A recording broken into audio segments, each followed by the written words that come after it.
right, thanks, Rob. 8:17 now on the Money Watch. There is bad news for 7 million U.S. college students. The interest rate on their student loans doubled this week.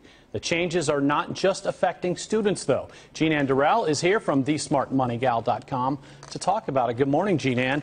We were talking while Rob was doing the weather about this being a crisis. I don't think a lot of people realize it, but in the financial world, it's viewed as possibly on the level of the housing crisis we just went through. Well, it really is. I mean, we have 7 million undergrads entering with these subsidized loans that were at 3.4%, which have now doubled this week.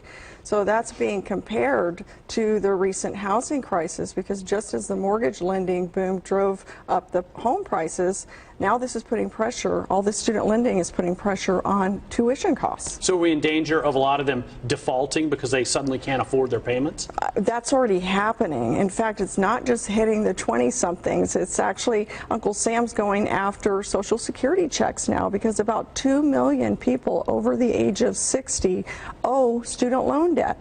And in 2000, only 6 Social Security benefit recipients had their checks garnished. Today, 120,000 seniors are behind.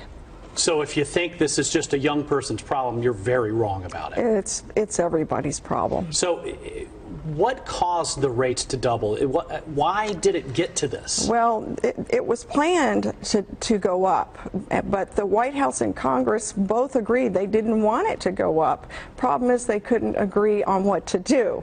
So what's new there? But there was a lot of things proposed to stop it, but nothing gained support. So right now the rates have doubled. So what are we talking about in real dollars? In real dollars, let's say you're a freshman starting college and you qualify for a subsidized government loan. The max you can borrow is $23,000. At the higher interest rate, you're going to pay about $4,600 more in interest. Wow. That is amazing. So now we're learning student loans can actually have a larger impact on the economy. What's the ripple effect?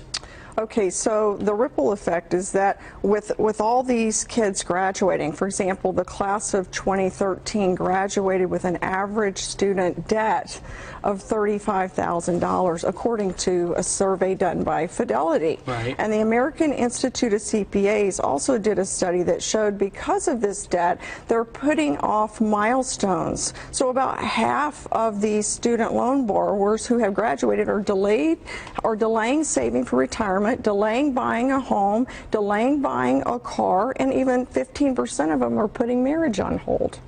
Wow. So this is definitely a problem we'll be hearing a lot more about in the future.